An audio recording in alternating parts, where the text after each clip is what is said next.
You are listening to SPN, the Sports Podcasting Network. وتكلم من هناك لشوارزنيجر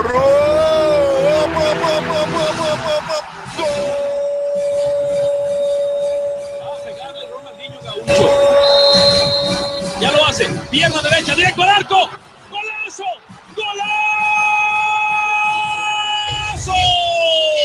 golazo,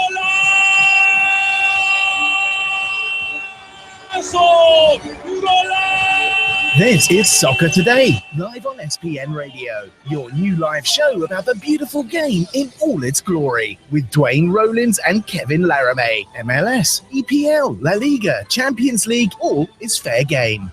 Powered by the Sports Podcasting Network. Visit us at sportspodcastingnetwork.com. And welcome back to Soccer Today. Kevin Laramee joined by Duane Rollins. And we have a great guest coming later on, Paul Beirne, to talk about Brighton's promotion to the Premier League. But Duane, to start the show today, there's no other place really we can start than talking about how, well, after a few weeks of anticipation, a lot of us have predicted what actually had happened, where Juventus shown that defense wins important games, Duane. No, two goals allowed so far. And at this point in time, Kevin, you start to have to ask yourself, should we be considering Juventus the favorite to win this thing? I know Real Madrid has the resume. They've won this a couple times in the last couple of years, but nonetheless, 2 goals allowed so far in the Premier League throughout the entire Champions League duration of stage, it. yes. So 2 goals allowed in the knockout stage for Juventus. That is quite an accomplishment heading into the semifinals. Yeah, no doubt. And Italians in defense, what are you going to say? They've won World Cups doing it before. They've it's been a long time since we've seen, a relatively long time since we've seen an Italian team win the Champions League. But this Juventus team, I was watching that game yesterday and thinking to myself that they're remarkable. They're almost like, it's not sexy to talk about defense, but it kind of is when you're talking about Juve, because they just do it so well. Not just that, when you have I don't want to say a bunch of misfits, but it's a little bit of this, right? Mandzukic, Khedira, and then you have young players like Dybala that are making a strange balance for Juventus where they defend. Yes, they were defending at 10 players yesterday, defending at some point during the game against Barcelona, which finished 0-0, by the way. But they look dangerous on the attack too. Like, they have that Higuain-Dybala duo that could be rivaled now, maybe almost any duo in the world. So you do have a strange balance, even though it's very back heavy. We're not used to say this.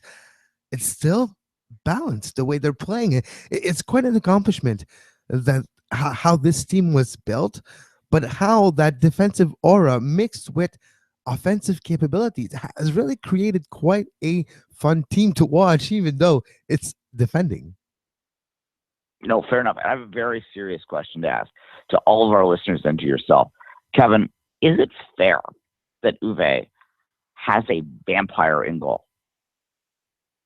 I don't know if it's fair, but I always say, if you're good enough, you're old enough. Doesn't matter if you're too old, you're still good enough. Yes, all right. That was a joke about the fact that he's ageless, but at any rate, yeah. He's better now than he was. Like, I don't know if, right. We talked about this often for professional athletes, where your athleticism peak and your knowledge, where you get the most knowledge amount of the game, usually it's between 27 to 28, 29, where, you're on the little bit of downward spiral for your athleticism, but because of your knowledge base, because of your experience and your understanding and the soccer IQ, you are still keeping at a certain level. For a goalkeeper, if you are able to do all you need to do, you don't need to run around the pitch all the time, but if you are positioned correctly, if you're able to jump and have that leaping motion still intact, you can goal until, well, maybe until he's 50. That'd be something to see. He has, I think he's holding on for another World Cup, but we'll see. Certainly in a Champions League title, we'll make it a very remarkable thing for Mr. Buffon, and that's kind of the reason I'm cheering for them a little bit. I've never been a Juve fan, and Juve is kind of the the dominant team. There's no kind of, but they are the dominant team of England, so Italy, I should say. So it is sometimes a little difficult to get really revved up. But in this Champions League, they sort of are playing a bit of the underdog role, and it's kind of remarkable to see. The other underdog, the true underdog in this competition right now, though, is Monaco. And we should talk a little bit about that. And they're the exact opposite. They are so on the front foot, getting forward, exciting to watch. That they're probably going to get blown up in the next couple of years, but certainly they played a role yesterday too in adding some excitement in this competition. And it'd be very interesting to see Monaco and Uve drawn together, which would of course create an All Madrid derby for the other semifinal, which would be interesting as well. But nonetheless, quick thoughts, Kevin, on Monaco advancing. I don't know if you saw this, but since PSG, the eternal rival of Monaco right now in Ligue 1, was bought by the Qatari ownership, right? Okay, so here's what happened. Monaco had time to go to League 2, to come back to League 1, and make it to the semifinals of the Champions League, which PSG still haven't done. So that's quite an accomplishment for Monaco. The fact they were able to keep that team intact, and Falcao had that stint away, was not successful, comes back, and they were able to build the rest of the team and the young players. Mbappe is so impressive this Champions League as well. But it's a team that was built almost with no attention on the team, right? They were able to add a few young players, develop them. They bought. That's their motto. They buy young potential superstars, and they finish off the product. Like they polish the rough diamond. That's what they do. They get them. They pay a good price for them, but eventually they're going to sell them for a lot more money. And we've seen this happen, which created that core group of players for Monaco that have achieved maybe it's the heyday of this club right now. It's right now.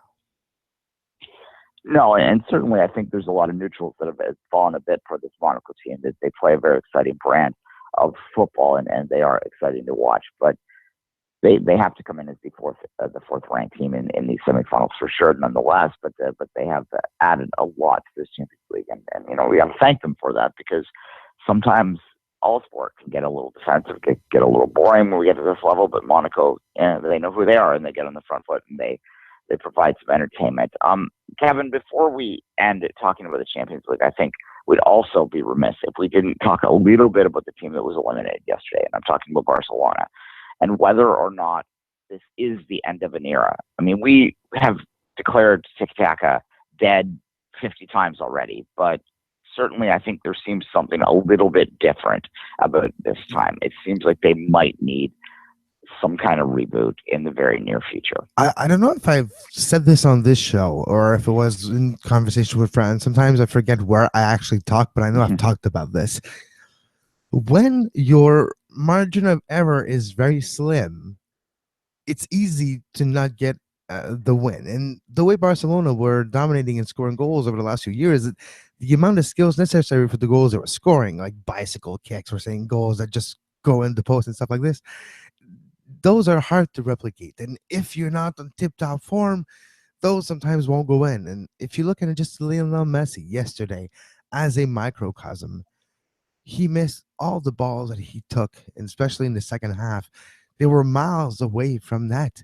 It seems like that pressure on the shoulder, I don't know if it's the pressure of playing under those bright lights for all those years and having a lot of success when it seems easy, and now it doesn't seem easy anymore. It seems like the rest of the world of soccer have figured, at least a few teams, have figured out how to give you trouble. Like even the PSG win, it wasn't easy. It took something out of this team, and they were not the same in Liga or in the Champions League since that comeback. And that comeback might have been their last hurrah until the next cycle.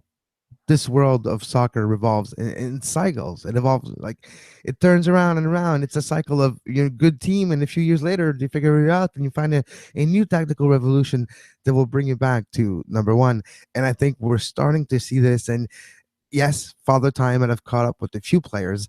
PK, Iniesta were not shadows of themselves yesterday, but even on a Messi level, he is missing more than usually. There is something different with this player right now. Let's stick with Messi, because obviously he has been 1A or 1B best player in the world for a decade now. I think he's the way I describe Messi to non-soccer fans is he's the best finisher that's ever existed in the sport. Like he can score in a way that no one else ever has. I can make an argument, and in fact, I would make the argument that there have been a few players, a very small few players, but a few players that have been better. Maradona, in my mind, is the best player of all time, but nonetheless, but he finishes, he scores better than anyone else. That said, does he need to move on? Does he need to take on a new challenge somewhere, anywhere in the world, somewhere prominent, but somewhere, anywhere in the world, in order to be considered to be in that argument with Pele, with Maradona, with whoever you want to put there? I think those two are probably one, most people's choices as the best ever. Does he need to challenge himself at some other level somewhere else before he is considered the best of all time? Does he need to, and does he want to, are two different things as well, Duane. And if you're looking at Messi's career over the last 15 years, it was always an easy path where we're always known ventures, always surrounded in a way that it was easy, and he had all the intangibles on his side. He was protected, and so he had that since he's with Barcelona, and when those old boys, he was the crown jewel as a kid there. So for Messi, if you want to have a legacy, or if you want to sometimes get back that eye of the tiger, quote unquote, you kind of need maybe that 1 or 2 stint, 1 or 2 years or 1 or 2 season stint in another country, in France, in England, and you want to do it where the window of your peak athleticism and peak knowledge of the game are close to each other, which we need very soon for Messi. Mid-20s, getting closer to 30 every day that goes by. You kind of wish that for us football fans, we would like to see him test himself against a different type of play, different type of team, different type of environment surrounding around him, where he might not be the savior of a team, where the team might need him a lot, but need to work as a team maybe. So there's a lot of opportunities for Messi for his future career, and slowly but surely now we're starting to hear, not rumblings, but fans are slowly accepting that maybe one day Messi won't be at Barcelona.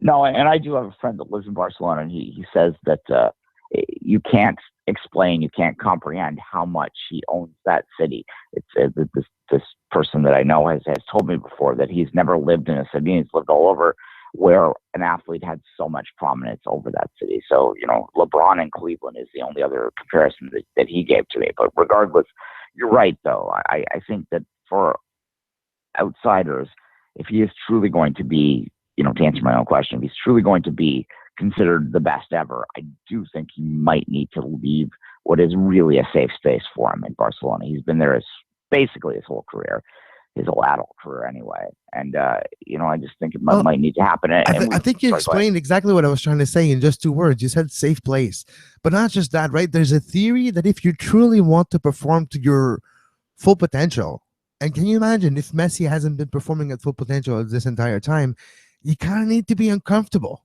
Maybe it's time Messi gets uncomfortable. No, precisely. And we, beyond that, and maybe we'll end it with this, beyond that, we live in a Twitter age, we live in a social media age, and we all have the joke queued up. We just desperately want to see him play in Stoke on a Tuesday when it's raining. We need this. The world needs him to score when it's raining in Stoke on a Tuesday night so that we can all put the jokes out. We just really need that, Kevin. Yeah, and you know what? It might happen one day. Hopefully for around Manchester City. Okay, that said, all right, we're going to queue up our interview right now with Paul Beirne. Paul Beirne, of course, was the former, director of business operations for TFC. He did a similar thing with Brighton, and Brighton was just promoted. So we have Paul on. We pre-recorded this interview, so we'll run it right now, where he talked a little bit about what it was like to work over there, what that sort of culture around Brighton is, the newest team, and in his mind, a team that's going to be in the Premier League for a while, but the newest team coming into the Premier League next year for the first time in history, the first time in the top flight in 34 years. So, Kevin, let's cue Paul up now, and I'll say goodbye. You're listening to Soccer Today on SPN Radio. You can find the on-demand version of this very show on iTunes, Stitcher, Feedburner, Podbay Player, Podbean, anywhere you get your podcasts under the Sports Podcasting Network feed. Subscribe to our YouTube page to make sure you never miss a live show talking about soccer today, the MLS postgame show, open lines after dark, 5 rings daily during the Olympics. Make sure you subscribe and give us a follow on Twitter at SportsPodNet and like our Facebook page, facebook.com/Sports Podcasting Network.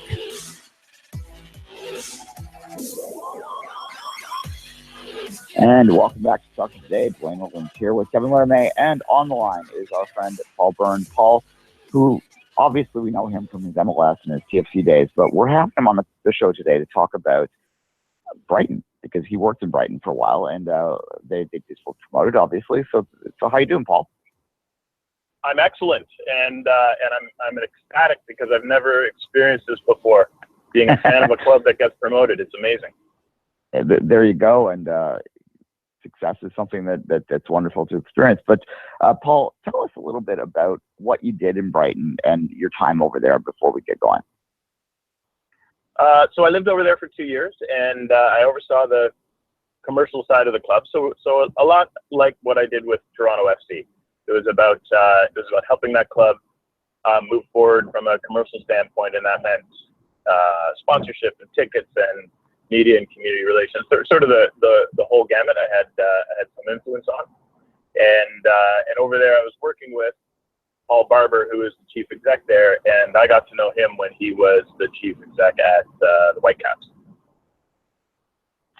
Fair enough. And I saw the other day there was a massive pitch invasion. There was a lot of joy that happened when a team gets promoted. Tell us a little bit about what the culture around that club is and what that club means to the city of Brighton.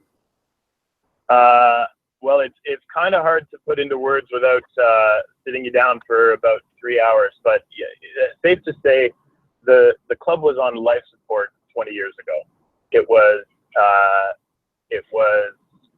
one goal away from being promoted out of the fourth tier, and then it would have been one of the regional leagues. And at the same time, their chief exec had sold the ground out from under the club, and so they were playing their last game in the ground, which was called the Goldstone Ground, and it was in the middle of the city, and they had nowhere to go. So not only were they facing relegation out of the league, but also looking into the future with no idea where they were going to play, and they ended up drawing that last game of the year. That was enough to keep them up in the fourth division, and then they went through 20 years of about 15 years of real darkness. They were homeless for a while. They played out of a ground 90 minutes away called Gillingham, and that's 90 minutes of English roads, and so it's not like jumping on the highway and driving for an hour and a half. This was regional roads, 2 lanes, and just a lot of fatigue to try and go support your team. And so the crowd support, the support for the team in those lean years got very lean. But I had the real pleasure of getting to know that core group of there's probably 2,000 people who went to every game, and they were the ones that kept the club alive. And then subsequent to that, there was 15 years of going up and down between the divisions, but never really having a place to play. And today they play in a beautiful ground just outside of Brighton called the American Express Community Stadium. And the word community in there is absolutely important in the culture of the club. It was the community that kept the club alive, and today they have a sort of a benefactor. The man who owns who's the chairman of the club is a local guy who's done really well personally, and he's put his heart and soul behind the club, and built them a new stadium, and also built them all of the facilities that they needed to be able to achieve what they did last week. Back in the first division, last time they were in the first division, it was 1983, and even to make it to the final cup against Manchester United to lose. Paul, for Brighton as a club, what can you tell us about their history that spans since 1901? Well, again, it's I guess from 1901 to 1995, it's sort of a typical British club, up and down through the ranks. Some great moments in the FA Cup, and really an important part of the culture of the city. They went through the same challenges as everyone else with the hooligans and those dark days for English soccer, but they came out of it, and the culture of the city is it's a wonderful place. They call it London by the Sea. It's very cosmopolitan, very welcoming. It's a little bit like San Francisco or Portland. It's where people go to get lost, and people go to rebuild their lives, or to start fresh. And so there's a very diverse and rich street culture there, and that's reflected in the day-to-day workings of the club in the city. And for the first time in their history, they will be in the Premier League. It will be the 47th team to play Premier League football starting next year for Brighton, for the region, for the southern part of England, almost not necessarily the most represented part of England in the Premier League. How big of a deal is it? Like, we know with the stadium, American Express Community Stadium, it's going to be filled around 30,000. It'll be rocking next year. But for the region, for the community, like you mentioned, Paul, how big is that promotion for the entire city? You know what? It's very hard to articulate, and I don't think even they realize how big it's going to be for them. It's hard. In English football, there's 92 clubs in a very small region, and it's hard for clubs to make noise outside of their little region. But when you're in the Premier League, all of a sudden you're on millions of televisions across the world, and so I think really what it does is it puts Brighton on a global conversation that they've never been in before. No, fair enough. And tell us a little bit about sort of the fan culture around this team. You mentioned it a little bit before, but who are their rivals? Who are the Derby? Like, I know South Coast is almost a Derby. Like, what exactly is that stuff all about? There's kind of a kinship and respect along the South Coast. So Southampton and Portsmouth and Bournemouth. There is some rivalry amongst those clubs, but my sense is that the rivalry is more of a north-south thing. And the two biggest rivals for Brighton, I would say, would be Crystal Palace. And the story goes that Crystal Palace and Brighton played a match in the 80s, and a bunch of Crystal Palace fans went into a Brighton pub, and they were yelling "Eagles, Eagles, Eagles," and a bunch of the local supporters yelled back "Seagulls, Seagulls, Seagulls," and all of a sudden, that's where the Seagull name got born. And the other one is Brentford. And that one's more personal. That one is the chairman of the two clubs are not terribly friendly. And so I think Brentford has become a rival. Fair enough. Paul, of course, worked for TFC for many years, was part of the launch there. You would have saw from afar their success last year. Tell us a little bit about the differences that you saw working both in the Premier League and the Championship, and working in MLS. Well, what kind of the difference between doing that?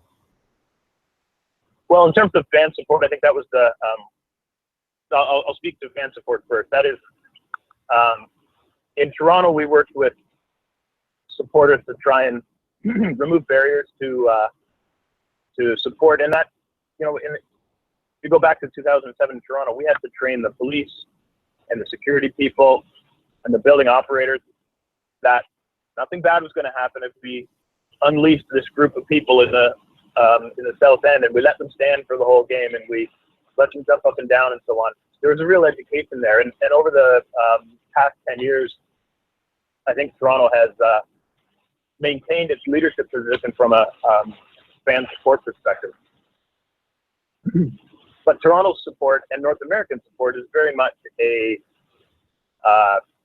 just like the rest of our culture, it's a mosaic. So if you're a South American supporter or a Caribbean or a Mexican or a European, there's room for all those different types of support at a Toronto FC game. The flip side of that is in England, they do what they want to do, and there's no room for anything else. And so the odd time that fans want to get into flags and banners, as an example, it generally gets shouted down by the old guard, and similarly with drums or other types of support that are ubiquitous in places like BMO Field. They're stubborn. Yeah. No, that's a good word to describe supporter culture around the world is a stubborn love for the beautiful game. I think it's a good quote for the future. Paul, when we're looking at the opportunities that Brighton will have, not just on the pitch in the Premier League, but in the stadium, corporate partnerships, and a chance as a club to get more exposure, how important it is to not miss the boat. What I'm saying is they have one opportunity, the off season and the beginning in the fall, to make an impact, to get new fans, to make a bigger quote unquote footprint in the world of football. How important for Brighton it is to get on the boat the right way. Well, I guess the way I like to put it and the way I like to illustrate it is, on any given weekend in the Premier League, 100,000, 200,000, I don't know what the number is, but hundreds of thousands of new people across the planet are watching a game for the first time or very close to the first time. And if they see someone in that blue and white striped shirt do something remarkable at a key moment of the game and become a really compelling figure for them, suddenly you've got one more Brighton supporter, or that player might have one, might cause one more Brighton supporter around the world. And when you look at viewership around the world, it is amazing what that opportunity represents. And lots of people, sure, everybody, it's easy to like the perennial winners, but I think a lot of people, and especially football fans, like to pick the clubs that they like for their own personal reasons. And so maybe they just like the color blue. Maybe they like seagulls. Maybe they like the south coast of England. Maybe they like the story of Brighton. Or maybe they like some element of what they saw in a game that Brighton was playing in. And then now all of a sudden you've got a fan for life. You've got a supporter for life. And that means that you have an opportunity to sell them things and embrace them and become part of their life. So I think that's the opportunity. It really is about the entire planet. It's not about a 50-mile radius of the American Express Community Stadium. And so it's a big opportunity. It's a hard one to wrap your head around when you spent your whole career working in in that 50-mile radius. So as an example, they're used to dealing with the local Porsche dealership, and that's great. And that local Porsche dealership has been a good, strong supporter of the club, even through their leanest times. Even when it didn't make financial sense for them to do it, they were doing it because it's the right thing to do in the community. So you got to keep that partner, but you also need to go after the big global money, so you can continue to play at the highest level, and to keep your players paid and keep attracting the best players and stay up as long as possible. So it's a real balancing act. And I don't think a lot of teams understand it right at the outset, but they'll get there. And Brighton has shown themselves to be an incredibly progressive club. And so I have no doubt that they'll do it. And by the way, Kevin, you said they have one chance to do that. I actually think they'll be up for for the foreseeable future. I will be very surprised if they go down in the next 5 years. Fair enough. Fair enough, Paul. Before we let you go, we'd be remiss if we didn't ask you a little bit about TFC and in particular about last season. Watching it from afar, what was it like, Paul, as someone who was so intimately involved with that club from the very start, to watch BMO Field at the MLS Cup final, regardless of how it ended? Just tell us what that was like to watch that last year. Well, I was there in the that semifinal game against Montreal, and I have to say that's a top 2 sporting event in my life. And the number one would have been Danny Dichio's goal in that second game at BMO. It'll take a lot to top that. Although maybe a World Cup match at BMO with Canada playing and knocking somebody off, maybe that would be nice. So yeah, it was an amazing moment for the club, and you know, thank goodness it finally came.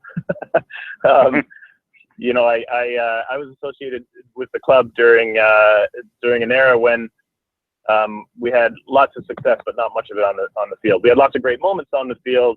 We had some great CONCACAF runs, but we never really did it in MLS. So it was amazing to get the monkey off the back. Fair enough. Just out of curiosity, what would you call the best on the field moment? Would it be that CCL run or the 6-1 against Kevin's team there, or what was the best moment while you were there? Oh, geez.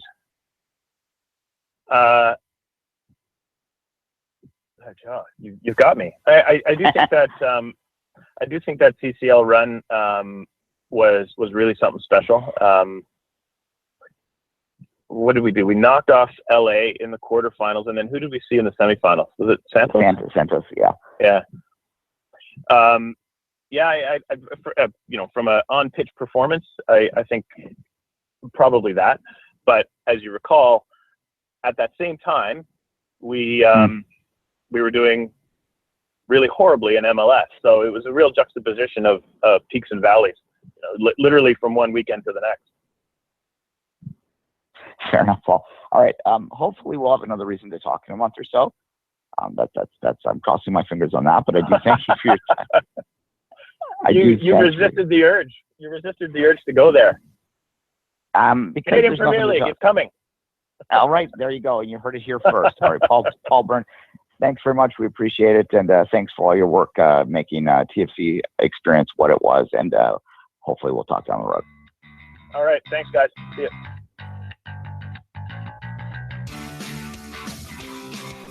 You are listening to SPN Radio, powered by the Sports Podcasting Network. Visit sportspodcastingnetwork.com for more. Thanks to our guest, Paul Beirne. You can follow Duane Rollins on Twitter at 24th Minute and myself at Kev Laramee.